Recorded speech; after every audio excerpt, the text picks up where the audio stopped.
Hello, welcome to the City of Beavercreek's Parks, Recreation, and Culture Department's August board meeting. We'll go ahead and do a call to order, please, and a roll call. Christina Heaton, Here. Douglas Getz. Not in attendance tonight are Candy Meyer, Matt Smith, and Jennifer Conover. And since we don't have a quorum this evening, we're going to skip the approval of the agenda and the approval of the minutes. Aaron and I will still provide a division report this evening. Great, thank you.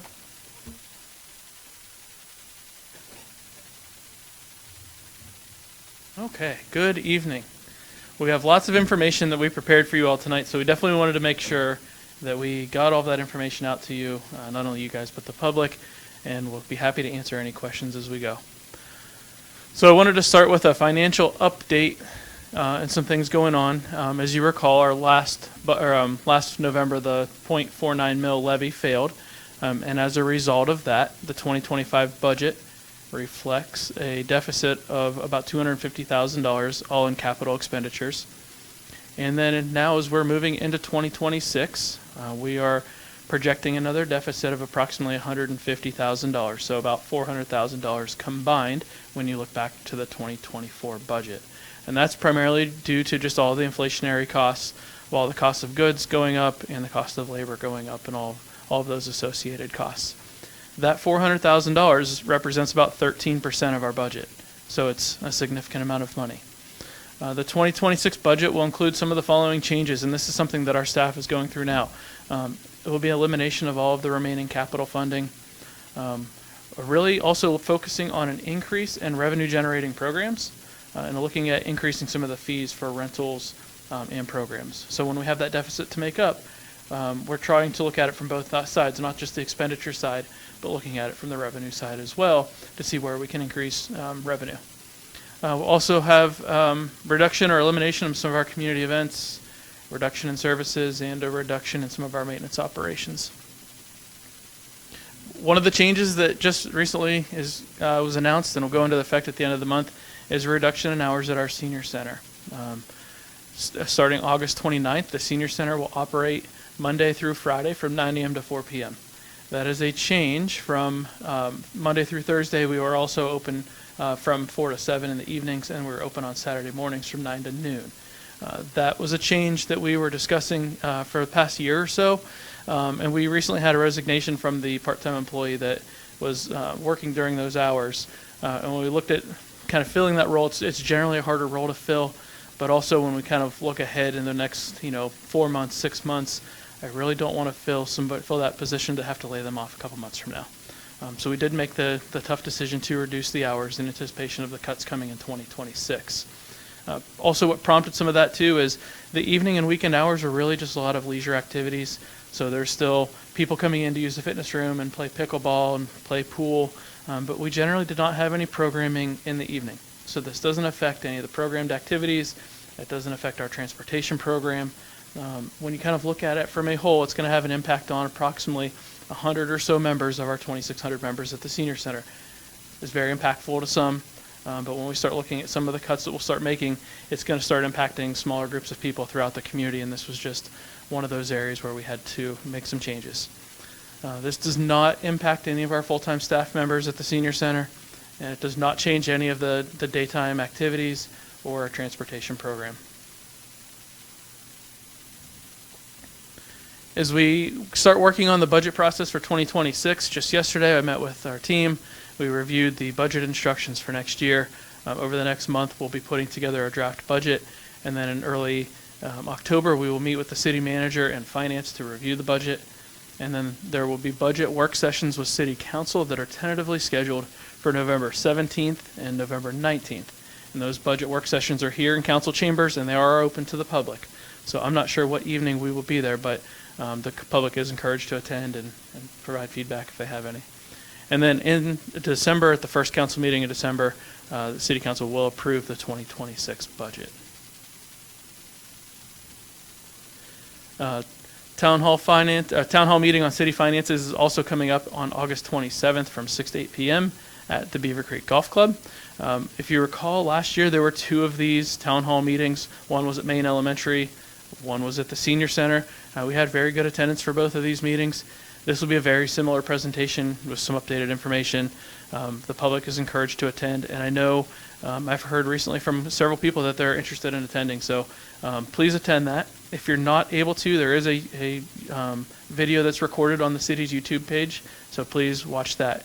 The format of the town hall meeting is very good. It's in a frequently asked questions format, where questions that the city manager, city council, finance department have been asked about, property taxes, income taxes, anything regarding city finances. A lot of those questions that they're regularly asked, those how the presentation is formatted. So it's an easy way to digest some of that information, which could be a tough topic for a lot of people to understand. So please attend that meeting.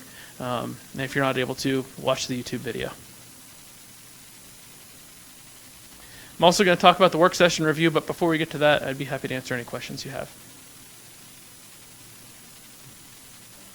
Okay. All right, we look back over the last couple months, and in June, we were at Dominic Lafino Park. Unfortunately, I missed that meeting, but Aaron was there with some more of our team members. And it was a joint meeting with the Tree Advisory Board, which I was really happy and excited to see you guys get together for a meeting. Both very active groups. Did a park tour, checked out the tennis court, had some asphalt repairs. You walked the walking trail around the pond, and you looked about some of the maintenance concerns there, as that park is about 22-ish years old. And you're starting to see some aging infrastructure like the playground, the skate park, the parking lot. Just the need for some of the upkeep and maintenance of that park is pretty high. So you got to see some of that. But more importantly, I think just having the Tree Advisory Board and the Park Board meet to talk about programming and how you can continue to keep working together on things was great.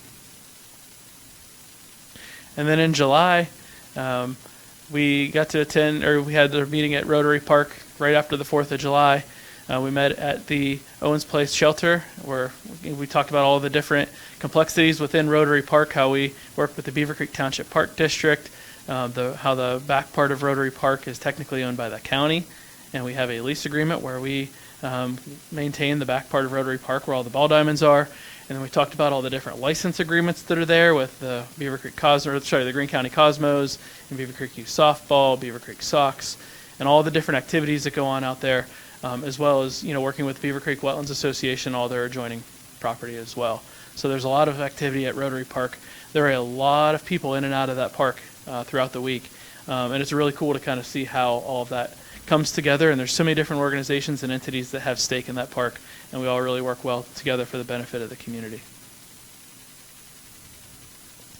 Upcoming work sessions for the rest of the year. September 9th will be a meeting at Springhouse Park.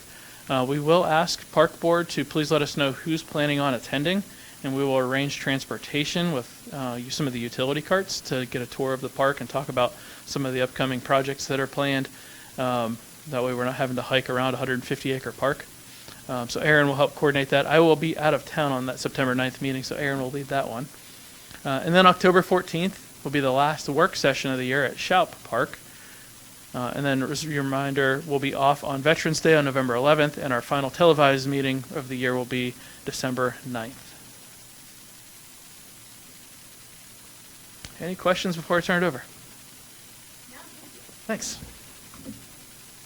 Not so much a question, but a comment for the Lafino Park. Erin did lead a most vigorous tour of the camp. Is on. Art, can you hear me now? Yeah. She did lead a most vigorous tour around the lake. Appreciated that, as well as seeing the Rotary Park. But also no mention that the park's leadership was responsible for reuniting a lost child with his parents. Yeah, I forgot about that. Yeah, we certainly did. Yeah. So multiple roles here. That's right. We didn't see any alligators this time at Lafino Park, though.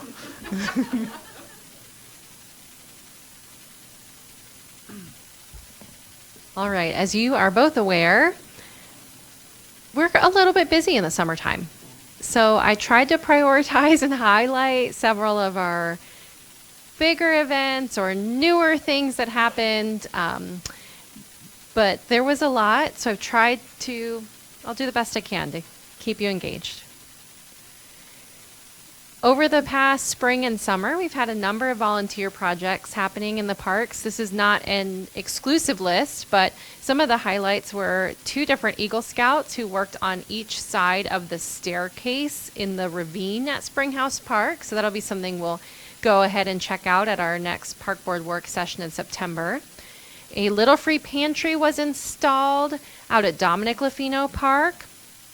We've had multiple litter cleanups, in particular at Springhouse Park, and then also lots of different volunteer groups doing mulch installation, whether at playgrounds for the playground mulch or in our various landscape beds.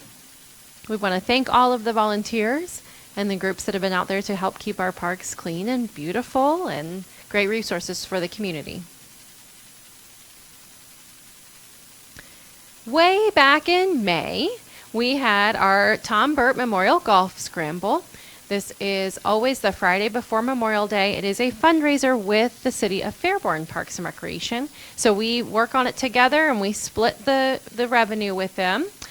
We had an update to our sponsorship opportunities, and we kind of changed the different ways, the packages that sponsors could purchase for sponsorship for this event. And we saw great success with that. We had about 108 golfers, which is about on track with the last few years. It is down from pre-COVID numbers when we would have 120 to 144. The note about this for us is that registration was very low late into the spring, and we were getting quite concerned. And then all of a sudden, everyone decided they needed to register.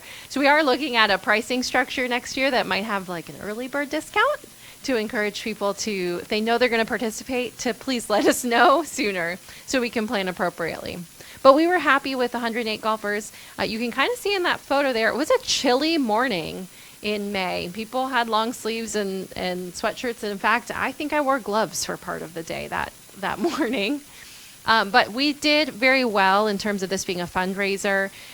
We made more money than we ever have before on the outing this year. So just over $11,000, and we split between both Beavercreek and Fairborn Parks and Recreation Departments. So that's a fun event that we'll continue doing and continue seeking ways to maintain its success.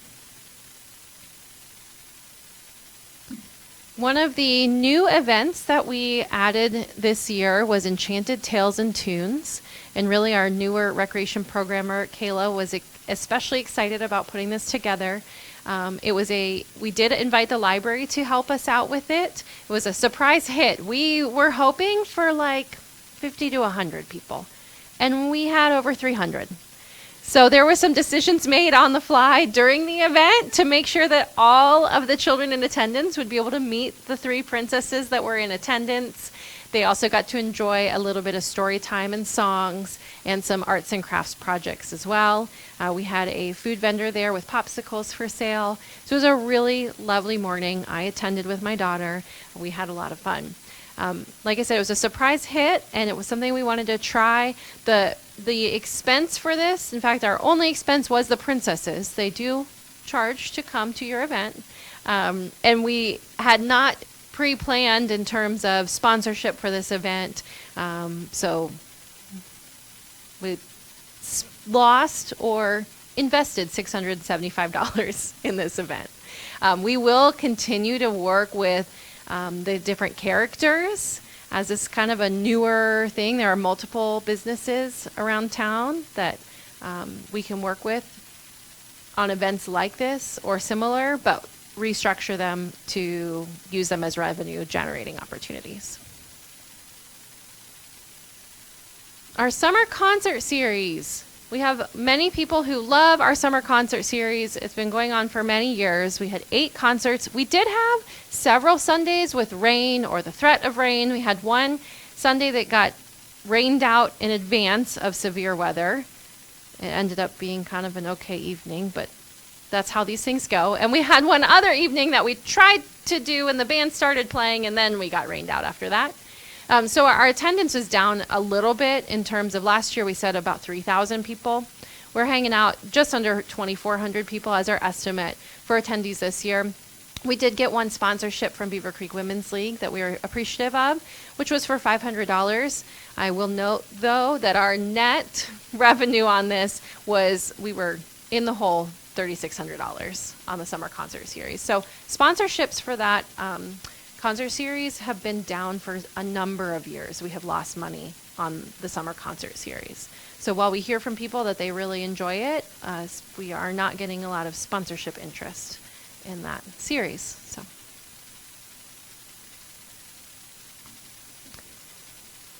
we had our big 4th of July celebration. Of course, lots of fun. This is our biggest event. We estimate that we have about 8,000 or more people in Rotary Park. That doesn't include all the people who are watching the fireworks from other places or watching the parade. We definitely want to thank the Joshi family for their generous sponsorship of our fireworks show. And this year we were able to make some upgrades to our stage and had a professional stage set up as well. Our net revenue in the parks budget, so this is including the overtime for the parks and public service employees who worked on the event, it does not include the police overtime, was that we lost $5,500 on the event. That's with lots of sponsorship dollars, but if we took out the overtime, then we would be in the black. We'd be good. The 2026 considerations as we move forward, we are at the end of our contract with our fireworks vendor. So we'll be doing getting a new contract in place and going out for proposals from fireworks vendors again. We anticipate, and we've been told by vendors to anticipate an increase in costs. Our previous contract was for 3 years. Next year, the 4th of July is on a Saturday, which presents additional overtime costs with all those weekend and holiday hours for both setup and for event facilitation and for cleanup. And we are looking at a variety of options with the parade. You might be familiar with the fact that there's some construction happening on Dayton Xenia Road in our parade route. So some of this will be dependent, or one of the factors will be the timeline on that project. While it's scheduled to be close to finished by then, a lot of that will be weather dependent on how the year goes, as well as what kind of sponsorships we can get. The parade is always a challenge for staffing as well. We have to have enough staff, and there's a lot of road closures, road blockages, access points in our parade route. So we have to have a lot of staff to put on the parade.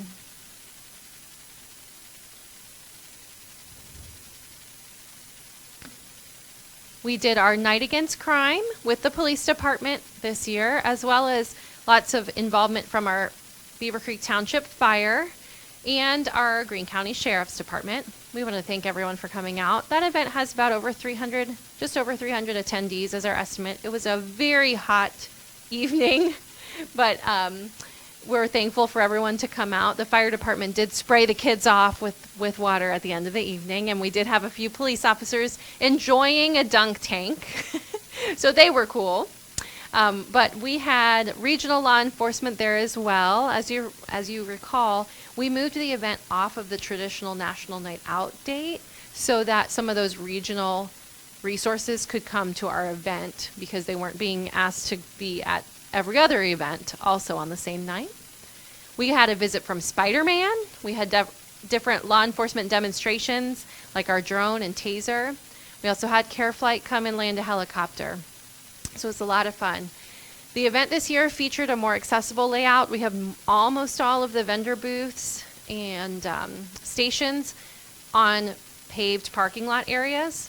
Some of that was to make it more accessible, and some of that was an added bonus because it's been a wet summer, and the grass turf area at Rotary Park was wet. So we didn't want to pull heavy trucks and things out onto the grass.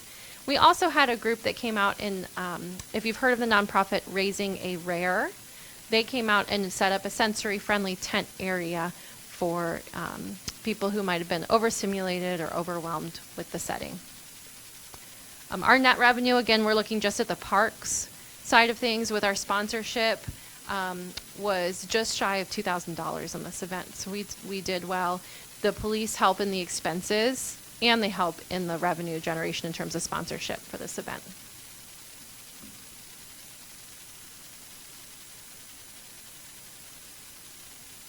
Our summer camp, our traditional summer day camp, we had 692 campers this year. Last year that number was an even 600. So we did add an additional week. So we had 9 weeks instead of 8 this year. At the beginning of the summer, our waiting list looked like somewhere around 30 kids per week per waiting list. That dwindled down as we worked through the waiting list, as people canceled. We ended with 10 or less on each waiting list. Some of the weeks we had no one on the left on the waiting list once we got cancellations and once we called those families. And we attribute a lot of that to the fact that if they're sitting on a waiting list for weeks or months, those families are making other plans. So by the time we call them a few weeks ahead or even a week ahead and say, we've got an opening next week, they go, well, that's nice, but I found another camp. So we know the need is there, and we're happy to be part of the summer solution for families.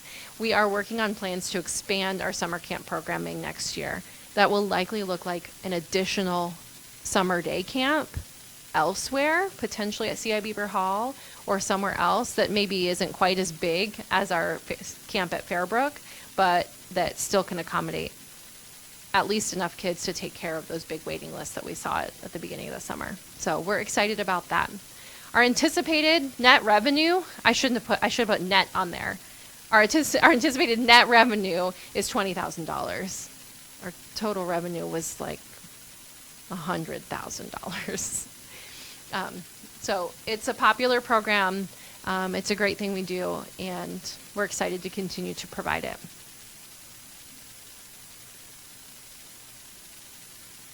We also contract with a number of community partners to offer specialty camps. We offered programs with the Piano Preparatory School, with Purple Paintbrush Art Studio, with Amazing Athletes, with Skyhawk Sports Academy, with Gym Quest, all sorts of different community partners to offer music, art, all sorts of sports camps throughout the summer. And these all did quite well as well. The really nice thing about these partnerships is that they provide the instructors and in some cases the locations as well. And so it's not nearly as intense for our staff to manage these as we're contracting with those partners. The Senior Center still has activities happening in the summer. You might recognize a couple people in those photos. The Senior Center stays active all year long, and they had a couple of special events this summer. In June, they had a picnic in the park. They actually hosted it out at Dominic Lafino Park. And in July, they had a corn roast back at the Senior Center.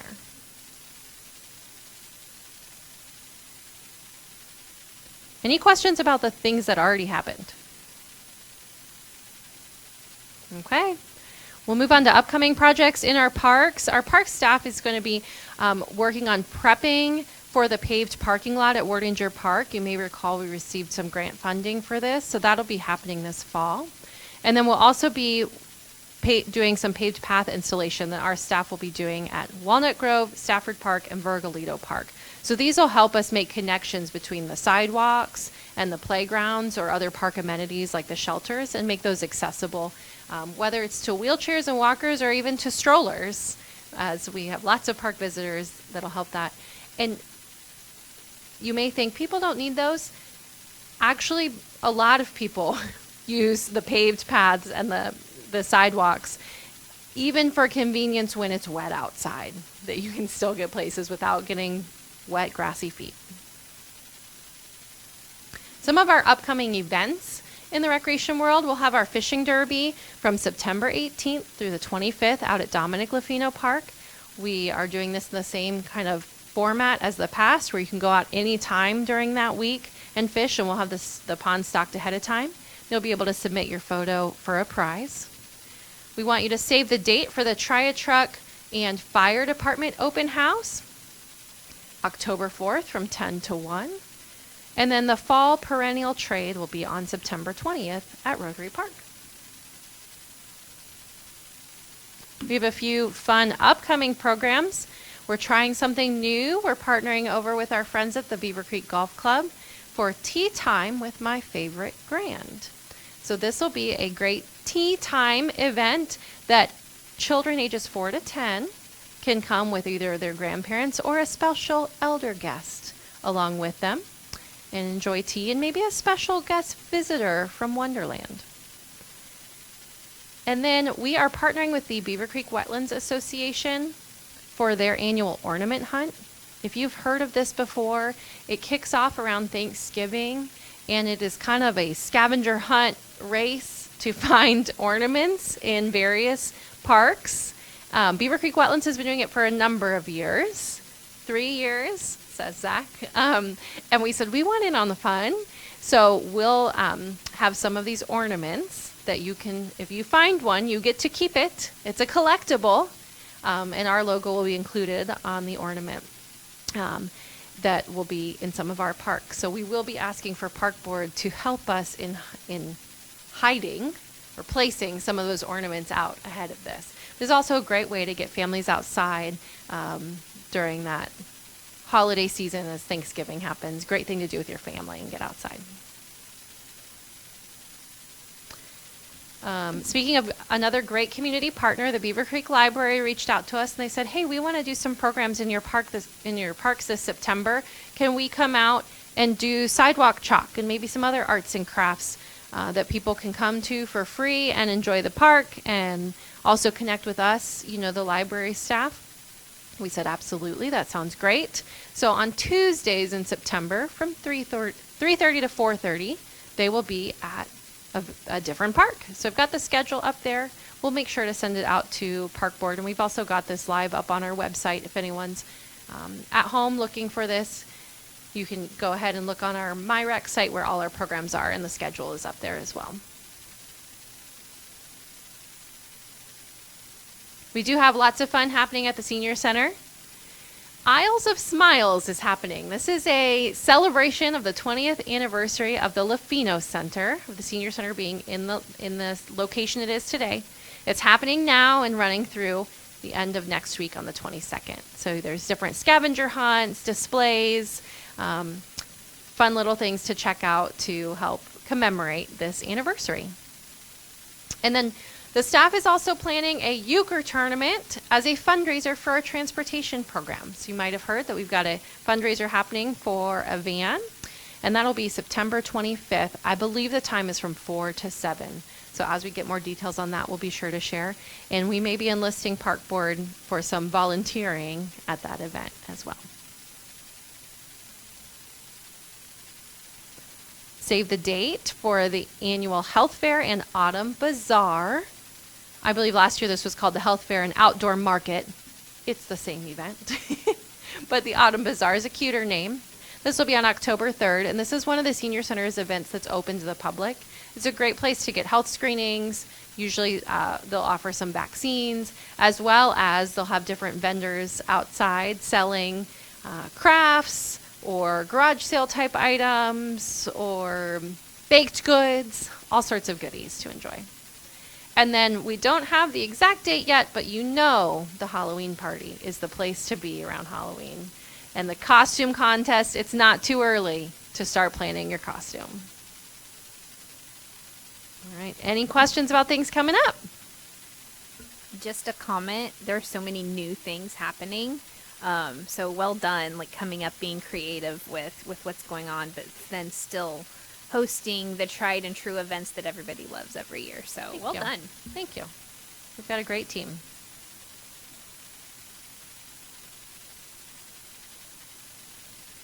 Zach, I believe you were going to discuss old business. Yeah. Couple things on here that I just wanted to review with you all, so you're kind of up to speed on everything going on. A few months back, you recall, I announced we were applying for a community development block grant through the county. We applied for that. We did not receive that grant. However, the county did encourage us to apply for the community investment grant. So we applied for the same project and the same dollar amount, and then we did receive that grant. So that grant is in the amount of $51,975. The one benefit to this is we will get those grant funds up front instead of as a reimbursement. And this is for the project of the ADA project at the senior center to improve the front reception area. It was a budgeted project for this year. It was really the only capital we had budgeted for this year to make ADA improvements at the front reception area, mainly to lower the counter height so that it's wheelchair accessible when people are checking in. Because we're getting this grant, we're able to expand the project to improve that entire workspace for the staff and volunteers to make sure that whole inside that reception area is more open and flows a little bit better. So when we have volunteers who have walkers or that are in a wheelchair, it's almost impossible for them to maneuver back there now. It will improve that. It will also further expand some of the improvements out to along the bench seating along the windows where a lot of folks will sit and wait. It's going to create more of like a permanent bench seating with a back and armrest with built-in storage underneath. And it should be enough money to also replace all the furniture out in the lobby as well. So the project total is about $102,000. $52,000 is coming from the grant. $25,000 is from the city, and the other $25,000 is from Beavercreek Township. So we have an agreement with Beavercreek Township that they split half of the capital improvements at the senior center with us. We hope that project will start planning that. We don't have a firm date for the construction, but we'll plan that. We're actively working with an architecture group now. We'll get some construction documents, send that out to bid. Hopeful around the end of the year or beginning of next year we'll start construction on that. Also, you recall back a couple months ago we talked about the park rules and updating those. There's a draft that went to went to the legal. It is going to a city council work session next Monday to review with them. After discussion with city council and any comments they may have, we'll make any necessary updates, and then we'll go back to city council sometime in September to make an update as an ordinance change, which does require 3 readings. So it'll be the first reading, the second reading has public comment, and the third to adopt it. So those will be done by the end of this year, barring any major changes or issues. And then also an update on Springhouse Park. So Branstetter Carroll finished all the design development and the schematic design work for phase 1 of Springhouse Park. We have a really nice plan put together, and the city manager has authorized them to begin construction drawings for the entrance road, the parking lot, and the play area that we will install this upcoming fall and next spring. Once they finish the construction drawings, which we primarily need for the parking lot and the entrance road, we will bid out and award that bid this year, hopefully start construction on those amenities this fall or winter, and then finish everything up by June of next year. And that would be with a new playground installation. Again, this came from the $1 million grant from the state of Ohio, so there's no local taxpayer dollars in that. This is 100% grant funded. It'll be a parking lot, entrance road, and a playground. There will be additional amenities in there that are unfunded, such as a restroom, splash pad, shelters, additional parking, and additional play equipment. Those would be future development.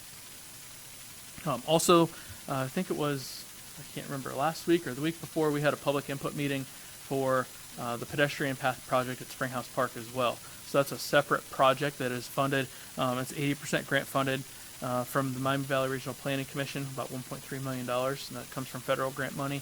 It's more than just Springhouse Park. It's going to connect essentially Lafino Park all the way up to Creekside Trail. It'll make a connection there. So starting at Kensington Glen, it'll be across from Lafino Park. It'll be a crosswalk there with rapid flash and beacon. And then it'll go concrete sidewalk all the way up to Shakertown Road. And then at the park through Springhouse Park, it'll be a 12-foot wide paved side path that'll go all the way up through the park and behind that one single-family residence that's there. When it gets back up to Patterson Road, it'll go back into a sidewalk and tie into 835 to the existing sidewalk up to Creekside Trail. Wow. That project is slated to begin next year and will wrap up in 2027. But that makes some huge connections to many neighborhoods, parks, schools, regional bike path. That's one project I'm really excited to see completed. So those are 3 big things I wanted to update you all on. Any questions on those, I'm happy to answer them. The last one, that's funded by the state? It's a federal grant. It's federal dollars that's then issued through Miami Valley Regional Planning Commission. Bravo. Excellent. Yeah. Wonderful. And so with that, there's no additional levy money. The match from the city is coming out of the existing streets levy and the general fund. So the street levy is covering the sidewalk improvements through up along Grange Hall Road. The general fund is covering everything through Springhouse Park that can't be encompassed by the street levy. Excellent. Thank you. Great. We'll move on to new business. Anything that we need to discuss here? Aaron? No? Well, we discussed some items in the work session ahead of time about the partner group luncheon. And I have a note here about making sure that I email you all with what we discussed and then also what we need follow-up from with the other park board members. So Right. I guess I don't know that that's new business as much as it's an action item, but Right. that's where we are. Okay, perfect. We don't have any visitors today, scheduled or unscheduled. We'll move on to action items, our volunteer opportunities, including the Trayvine Open House and the euchre tournament at the Senior Center. So do you have any more information on either of those? I have information on the Trayvine Open House. That's in 2 days from now, if anybody's interested. Sophia will be there. It's from 4 to 6. So she's going to hold down the fort, but I know she would love a helper, a partner in fun. If anyone would like to be there and interact, they anticipate about 850 students, families, people. There's a lot of people they anticipate being there. And I think we're one of about 10 community booths that I saw on their layout. So we'll be sharing information about the parks and passing out some goodies. We're excited to engage with people there. I don't have more information yet on the euchre tournament and what our park board roles might be, but we'll share that as those plans come together. Okay, great. And we just discussed the partner group luncheon. Anything else you'd like to say to the community about that? No? Okay, great. Board time. Doug, do you have anything that you'd like to discuss? Just that I'm continuously impressed with the amount of work that you guys do to set up all these activities to ensure that they come off smoothly. This year I was more involved with the concerts in the park. Found that to be so warmly received by so many members of the community. Well worth it. A wonderful endeavor there. So that is something that we need to continue. The feedback that I've received from that, absolutely wonderful. So thank you for doing all the hard work behind the scenes of arranging all the bands that perform there, making sure that advertising gets out, because everybody that I talk to, they love that. They absolutely love that. In spite of the rain, if you could do something about that, that would be appreciated, all right? Thanks, Doug. I would just like to say that you've had to make a lot of hard decisions this year regarding funding, and I think you guys have done a great job with that. So kudos to you guys for facing these challenges head on and making the hard decisions for everybody. So thank you. And I will go ahead, and I can't really nobody can make a motion to adjourn, so I'm just going to declare us done and that we're adjourned. So thank you very much.